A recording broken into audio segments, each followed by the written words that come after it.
자, 수가랴서 6장 9절에서 15절 제가 읽겠습니다. 여호와의 말씀이 내게 임하여 이르시되 사로잡힌 자 가운데 바벨론에서부터 돌아온 헬데와 도비야와 여다야가 수바냐의 아들 요시야의 집에 들어갔나니 너는 이 날에 그 집에 들어가서 그들에게서 받되 은과 금을 받아 면류관을 만들어 여호사닥의 아들 대제사장 여호수아의 머리에 씌우고 말하여 이르기를 만군의 여호와께서 이같이 말씀하시되 보라 싹이라 이름하는 사람이 자기 곳에서 돋아나서 여호와의 전을 건축하리라.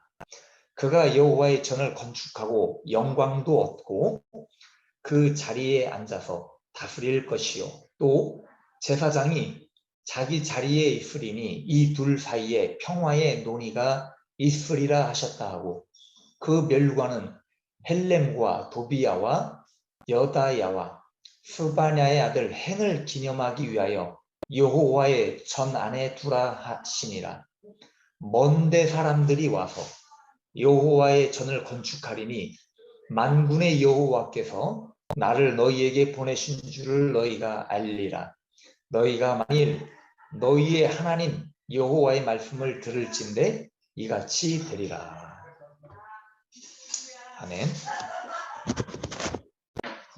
오늘 말씀 제목을 하나님의 뜻이 있는 곳에 라는 제목으로 말씀을 드리려고 합니다. 하나님의 뜻이 있는 곳에. 첫 번째는 모여야 한다는 겁니다. 모여야 한다.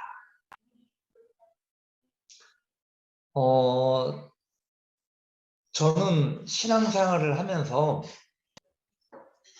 성전 건축을 한 적이 제 인생에 있어서 딱 한 번 있었습니다. 성전을 뭐 리모델링 하거나 뭐 그런 것이 아니라 이제 땅을 사서 기초부터 준공에 이르기까지 그 건축을 하는 모든 과정들을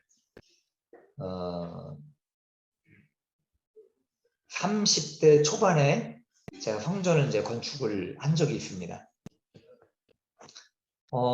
그 당시 섬기던 이제 교회에서 성전 건축이 있었는데, 이 성전 건축을 하게 되면, 사람들이 이제 헌금도 하게 되고, 또 성전을 짓기 위해서 봉사도 하고, 또 전적으로 그 성전 짓는 일에 매달려서 일을 하기도 합니다. 근데 대부분의 교회 이제 성전 건축을 위해서 전적으로 자기 생계까지 내려놓고 하시는 분들이 많지가 않아요. 그래서 그 당시에 어떤 자기의 직업이라든지 자기의 생계를 내려놓고 성전 건축에 매달려서 하셨던 분들이 그렇게 많지 않았습니다. 한 서너 명 정도가 그 성전 건축을 위해서 전적으로 헌신하고 자기를 희생하며 헌신한 적이 있습니다. 그래서 이 성전을 건축한다라고 하는 것은 사실 쉬운 거는 아니에요. 굉장히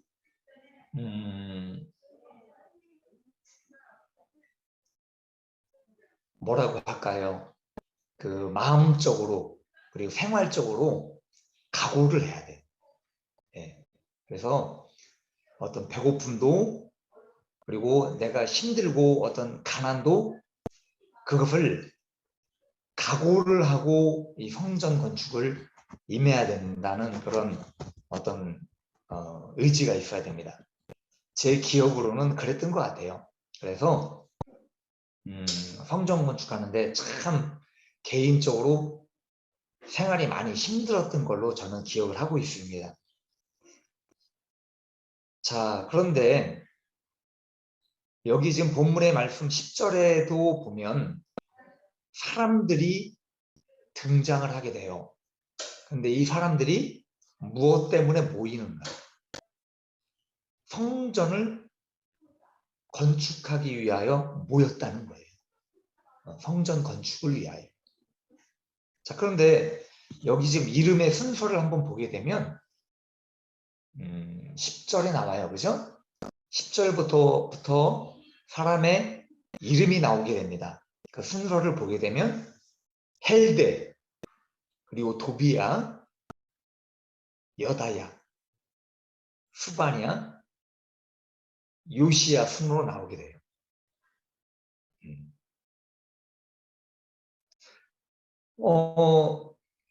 그 당시는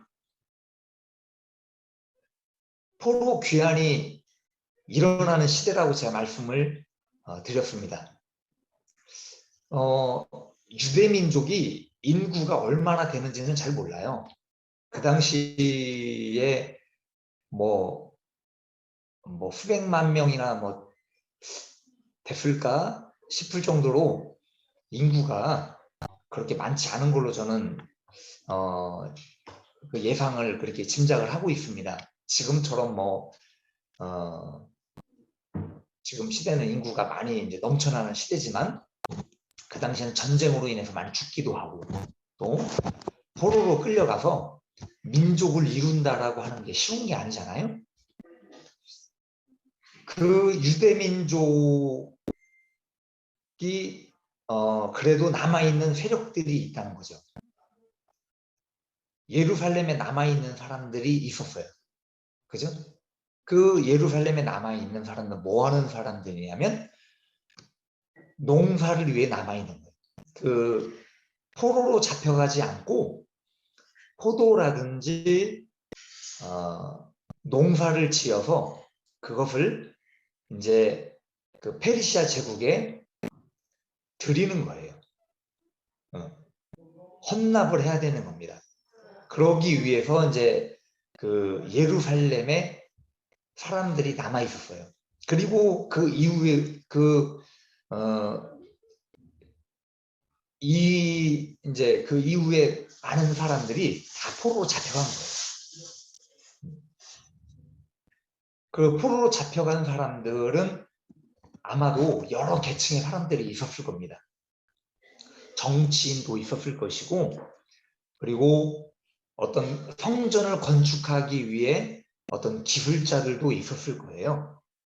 그래서 이제 많은 사람들이 이 예루살렘에 남아있는 사람들보다 포로로 잡혀간 사람들, 디아스포라로 외국 이방인 나라로 흩어진 사람들이 대부분이었어요.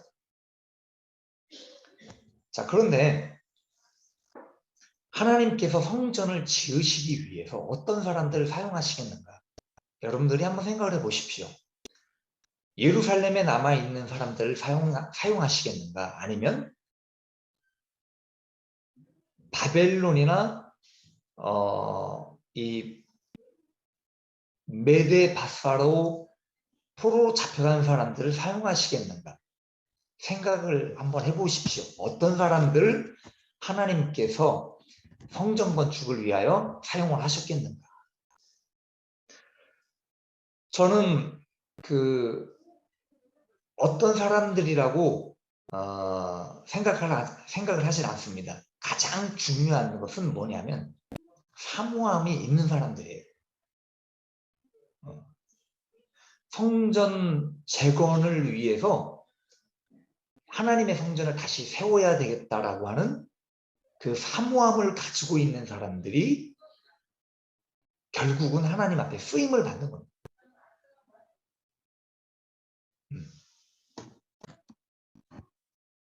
자, 그래서 여기 지금 본문에 나열된 사람들은 누구냐?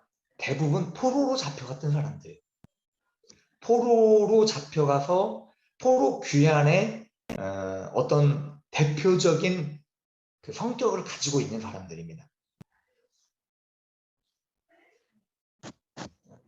자, 근데 이 사람들은 예루살렘을 떠나서 어떤 환경에서 살았냐? 혹독한 어려움을 겪은 사람들이에요. 어?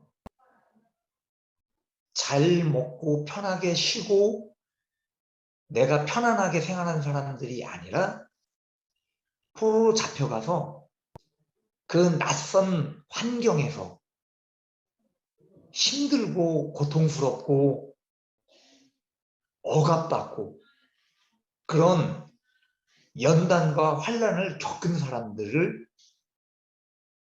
지금 이야기하고 있습니다. 여기 지금 나오는 인물들은.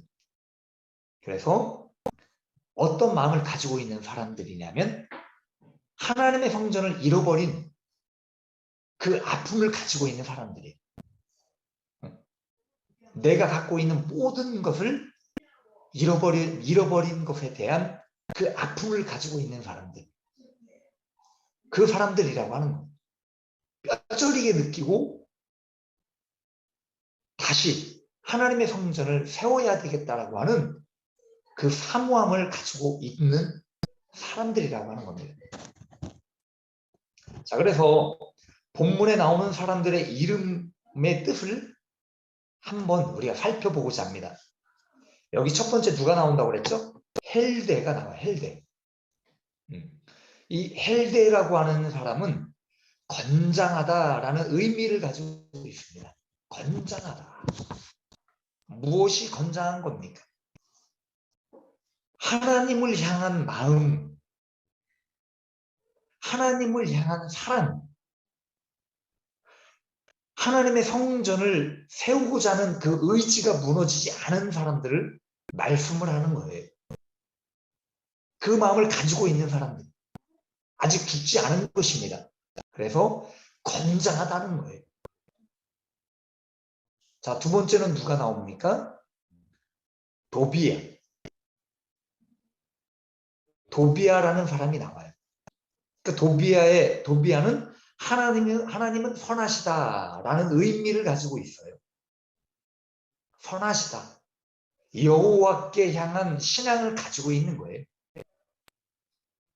하나님은 우리를 버리지 않았다는 것. 그렇기 때문에 하나님의 선하심은 우리를 다시 인도하실 것이라는 굳건한 믿음을 가지고 있다는 겁니다. 자, 그리고 세 번째 누가 나옵니까? 여다야가 나와요. 여다야. 여다야는 하나님께서 아신다라는 의미를 가지고 있습니다. 하나님은 모든 것을 알고 있다는 거예요. 하나님을 사랑하는 사람들이 있음을, 그리고 하나님께서 하나님을 사랑하는 사람들을 통하여 다시 성전을 세우실 것이라는 것을 알고 있다는 겁니다. 자, 또 누가 나옵니까? 스바냐가 나오죠. 스바냐는 하나님께서 숨기셨다 또는 보호하신다라는 의미를 가지고 있습니다. 여러분, 하나님을 사랑하는 사람들은 절대로 망하지 않습니다. 나나 우리 강상수 성도님, 우리 윤석이네, 하나님을 경외하고 하나님을 의지하는 사람들은 절대로 망하지 않아요. 아무리 지금 힘들고 어려운 상황 가운데 처해 있다 할지라도 하나님께서 여러분들의 발걸음을 인도하시고, 그것처럼 이 스바냐가 이름의 의미가 하나님께서 보호하신다는 것처럼 멸망하지 않는다는 거예요. 환난과 어떤 핍박 가운데서 지키시고 재앙과 멸망 가운데서 다치지 않게, 상하지 않게 숨기시고 보호하시고 하나님의 영광을 위하여 다시금 그들을 일으키시고 사용하실 것이라는 것입니다. 자, 그 다음에 누가 나옵니까? 요시야가 나와요. 요시야는 하나님께서 지지하신다 또는 세우신다라는 의미를 가지고 있습니다. 하나님을 향한 사랑하는 마음, 예배하고자 하는 마음, 무너져버린 잃어버린 성전을 다시 세우고 싶어하는 하나님을 우리 하나님도 지지하시는 거예요. 그 사람들을 잃어버린 성전을 다시 세우고 싶어하는 그 사람들을 응원하시고 힘주시고 능력을 주시는 거예요. 하나님께서 옆에서 도와주시는 거예요. 그 사람들의 날개가 되어주시고 하나님의 권능의 지팡이가 되어주시는 겁니다.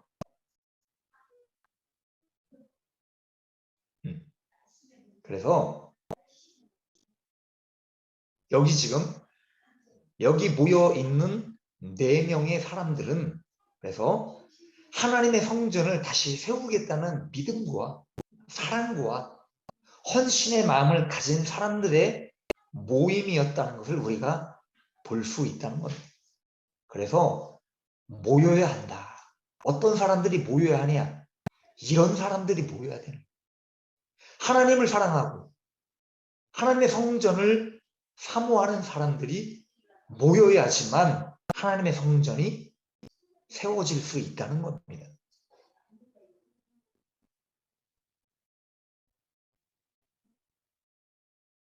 자, 두 번째는 주님의 성전을 건축하라는 겁니다.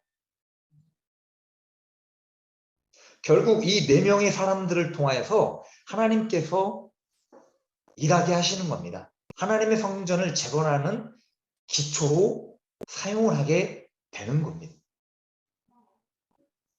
자, 그렇다면 이 성전 재건을 위해 그들이 가장 먼저 한 것이 무엇인가?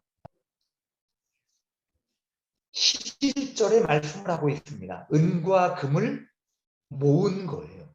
은과 금. 그러면 지금으로 말하면 물질이죠. 이 물질을 모아서 은과 금을 모아서 무엇을 한 겁니까? 면류관을 만든 거예요. 면류관을 만들었다고 말씀을 하고 있습니다. 면류관이라고 하는 것은요, 이 당시에 성경에 나오는 그 면류관 이야기는 이 스가랴에서부터 시작이 됩니다. 원래 면류관이라고 하는 것은 누가 쓰는 겁니까? 왕이 쓰는 거예요. 왕. 그 나라의 한 나라의 왕들만이 왕관을 쓸 수 있는 겁니다. 그렇죠? 자, 그런데 지금 유대민족은 망한 거예요. 망한 상태이기 때문에 왕이 없어요. 그리고 포로 귀환이 일어나는 상태입니다. 그런데 지금 면류관을 만들었다라고 이야기를 하고 있습니다. 이 면류관을 누구에게 씌워주는가? 제사장에게 씌워주는 거예요. 그래서 왕에게 씌워주지 않는 것은 그 이유는 뭐냐면 왕이라는 존재를 세우게 되면 페르시아에게 반역하는 행위이기 때문에 면류관을 왕을 세우지 않는 겁니다. 자, 그러나 제사장에게 면류관을 씌운다는 것은 다시 어떤 하나님을 향한 신앙을 회복하는 것은 인정을 해준 거예요. 페르시아에서. 그래서 성전 재건을 하는 것을 허락을 해준 겁니다. 그렇기 때문에 지금 면류관을 이 제사장에게 씌워주는 장면이 나오는 겁니다. 자, 그리고 12절에 보면 싹이라고 하는 이야기가 나와요. 싹. 그죠? 싹이라는 말이 나옵니다. 자, 여기서 싹이라고 하는 것은 두 가지의 의미를 가지고 있어요. 하나는 뭐냐면 아론의 쌍난 지팡이예요. 아론의 쌍난 지팡이가 무엇을 의미합니까? 하나님께서 제사장으로 세워주신 거예요. 그죠? 그 마른 지팡이에 싹이 남으로 말미암아 하나님께서 택하신 거잖아요. 아론의 가문을 택하신 거예요. 그래서 하나님 앞에 제사장으로서 세우신 겁니다. 그래서 제사장을 하나님 앞에 세웠다라는 의미를 가지고 있습니다. 자, 그렇다면 또 하나는 뭐냐? 땅에서 올라오는 싹이에요. 그리고 나뭇가지에서 봄이 되면 싹이 올라옵니다. 그렇다면 나뭇가지에 싹이 나온다는 이야기는 뭐냐면 희망을 이야기하는 거예요. 희망.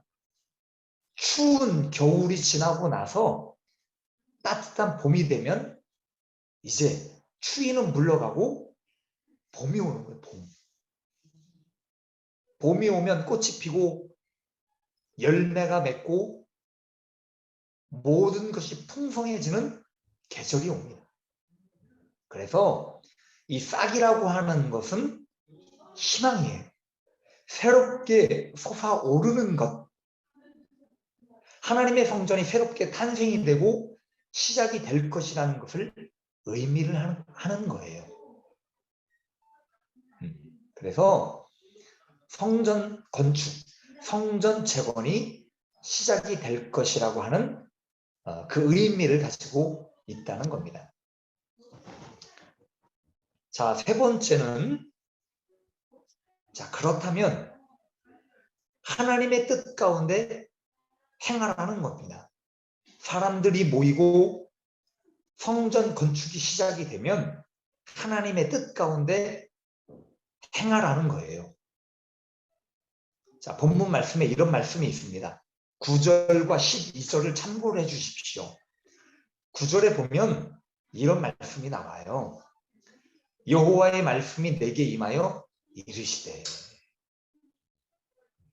여호와의 말씀이 내게 임했다는 거예요. 자, 그리고 12절에 뭐라고 말씀을 합니까? 여호와께서 이같이 말씀하시되. 하나님께서 말씀을 하셨다는 겁니다. 이 모든 과정들을 누가 말씀하셨다는 거예요? 하나님께서. 그죠? 주님께서 계획하시고 주님께서 말씀을 하셨다는 겁니다. 그래서 이렇게 진행이 될 거야 라고 말씀을 하고 있는 거예요. 자, 그런데 가장 중요한 것은 마지막 절이에요. 15절 말씀. 가장 중요한 말씀입니다. 너희 하나님 여호와의 말씀을 들을진대 이같이 되리라. 여러분, 다른 번역에서 하는 말씀을 한번 읽어 드릴 테니까 한번 들어보십시오. 다른 번역에서 뭐라고 말씀을 하느냐? 여호와의 말씀을 순종하라. 그리고 공동 번역에서는 이런 말씀을 하고 있어요.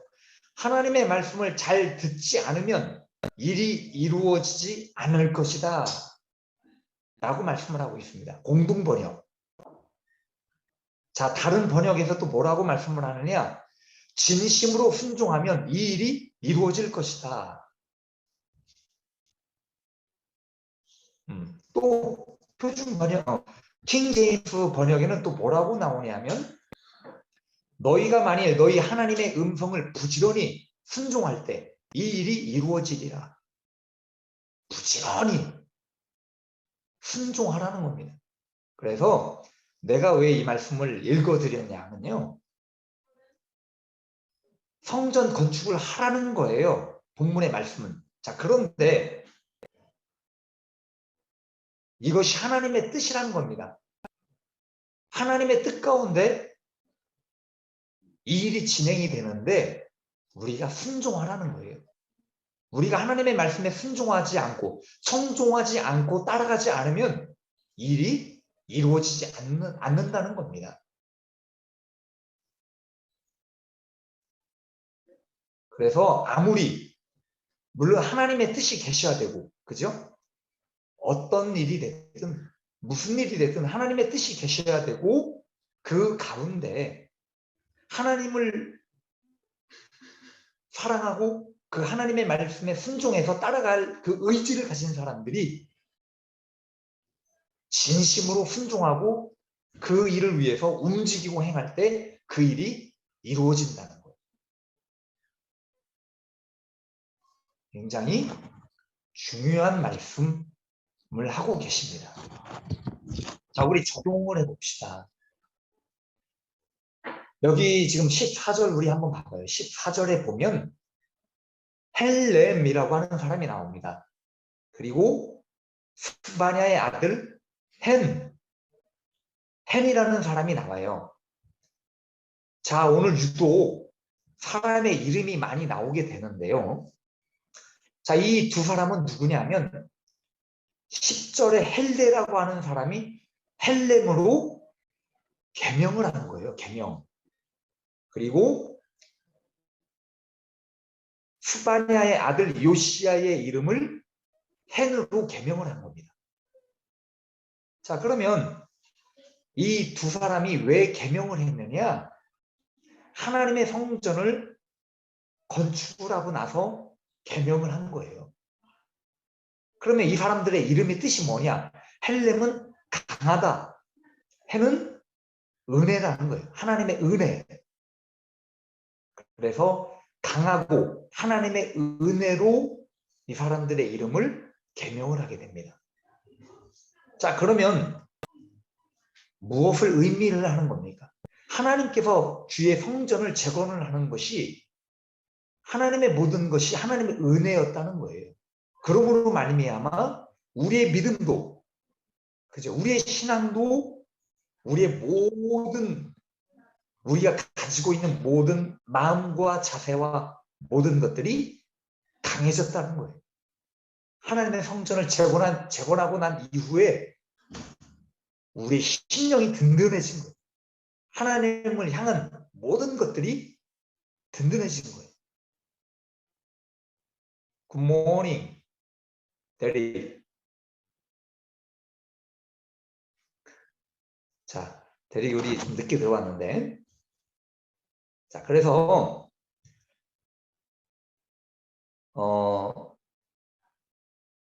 제가 말씀을 매번 전할 때마다 보면 그와 비슷한 사건들이 보면 생겨요. 좀 보면. 저도 저번 주에 개명을 이제 하게 됩니다. 원래 본명이 유근삼이었잖아요. 그런데 원래는 10년 전부터 10년 전에 이 이름을 유제희로 하나님께서 제 이름을 바꿔주시게 됩니다. 원래는 뿌리근의 석삼자인데 뿌리가 3개라는 그런 뜻을 가진 이름이었어요. 근삼이. 그런데 10년 만에 하나님께서 다시제자의 기쁠 희자라는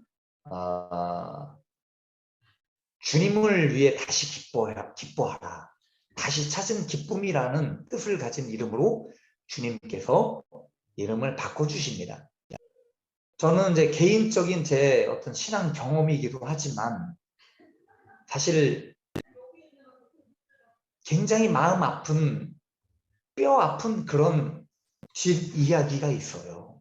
이름을 바꾸게 된 그 계기는 제가 옛 이름 유근삼이라는 이름을 가지고 그 당시에 성전 건축을 하게 됩니다. 저는 성전 건축을 하고 나면 사실 하나님 앞에 복을 받을 줄 알았어요. 인생의 모든 것이 형통할 줄 알았습니다. 그런데 성전 건축이 끝나고 나서 저의 모든 것들이 다 잃어버리게 됩니다. 가정도 파괴가 되고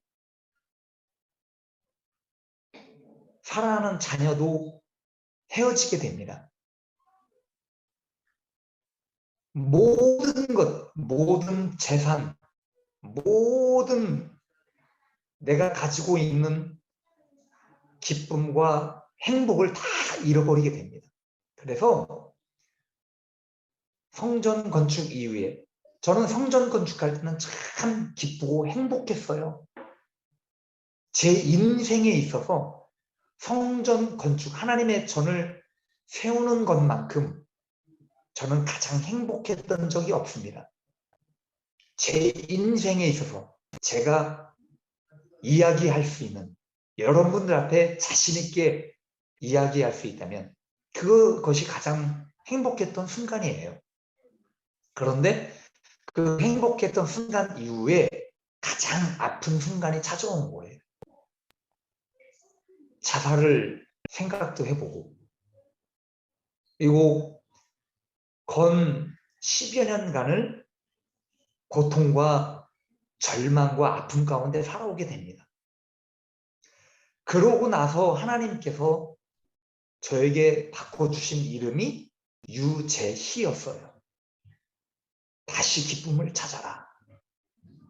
하나님을 향한 기쁨, 주님을 향한 기쁨을 다시 찾으라는 그 뜻을 가진 이름을 저에게 지어주신 거예요.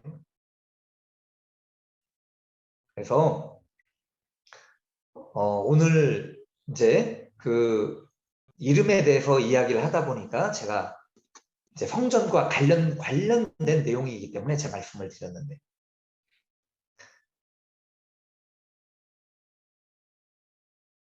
저는 그래요. 나의 삶에 바라는 것이 있다면 제가 살아가는 이제 남은 인생 가운데 제가 바라는 것이 있다면 다시금 그 인생의 성전 건축을 위해서 가장 행복했던 그 순간이 다시 한번 저는 주님을 위해서 기쁜 날이 찾아왔으면 싶은 거예요. 내 생명을 바치고 내 인생과 내 삶을 바쳐서 하나님 앞에 기쁨을 드리고 나로 인해 하나님께서 기뻐하신다면 그것만큼 제가 더 바랄 것이 없다는 겁니다. 제 인생의 목표이기도 하고 제 인생의 가장 큰 바람입니다. 여러분은 어떻습니까? 여러분 살아가시면서 무엇을 계획하시고 무엇을 결정하실 때가 있으실 거예요. 그냥 사소한 것이 아니라 여러분 인생에 있어서 가장 중요한 순간들이 찾아올 겁니다. 그렇다면 여러분이 그것을 결정하실 때에 내가 결정할 것인가, 아니면 하나님의 뜻 가운데 여러분들이 살아갈 것인가, 그것을 갖다 고민하시고 그 결정이 하나님의 뜻 가운데 결정이 되는 여러분들의 삶이 되기를 바랍니다. 그래서 하나님의 뜻이 무엇인지 정확하게 알고 결정하고 움직이고 순종하는 삶. 오늘 사실은 그걸 가지고 말씀해주고 있습니다. 하나님의 성전을 세우는 것 가장 중요한 것으로 말씀을 하고 있지만 그 가운데는 여러분의 그 삶 가운데 가장 중요한 순간에 하나님의 뜻 가운데 여러분이 결정하시는 것, 그것을 적용하시는 거예요. 자, 14절에 이런 말씀이 있어요. 면류관을 여호와의 전안에 두는 것이 되어야 한다라고 말씀을 합니다.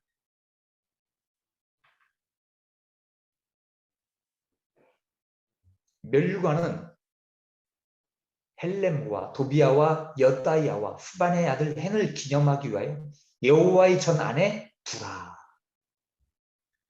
면류관이라고 하는 것은 하나님께 영광을 돌린다는 겁니다. 내가 받을 것이 아니에요. 여러분들의 인생 가운데 하나님 앞에 충성하고 하나님을 위해 살다가 그 하나님께 받을 영광을 내가 받을 것이 아니고 결국은 하나님께 올려드리는 겁니다. 그래서 여기 나와 있는 네 사람들이 하나님의 말씀에 순종해서 결국은 주의 성전을 건축을 해요. 이 모든 것들 자기들에게 영광을 돌리는 것이 아니에요. 하나님께 영광을 돌리는 거예요. 여러분은 여러분의 삶 가운데 어떤 영광을 하나님께 돌릴 것입니까? 그래서 하나님 앞에 여러분 가실 때에 인생의 마지막 여정 가운데서 여러분들이 모든 영광을 하나님께 돌리고 갈 수 있는 삶이 될 수 있기를 바랍니다.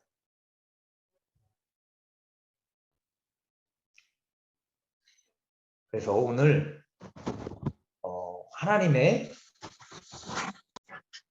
뜻이 있는 곳에 라는 말씀을 여러분들에게 전했습니다. 그래서 부디 우리 공동체 식구들은 하나님의 뜻이 있는 곳에 여러분들이 움직이시고 하나님의 뜻이 있는 곳에 순종하고 충성하고 영광 돌리는 삶이 될 수 있기를 바랍니다.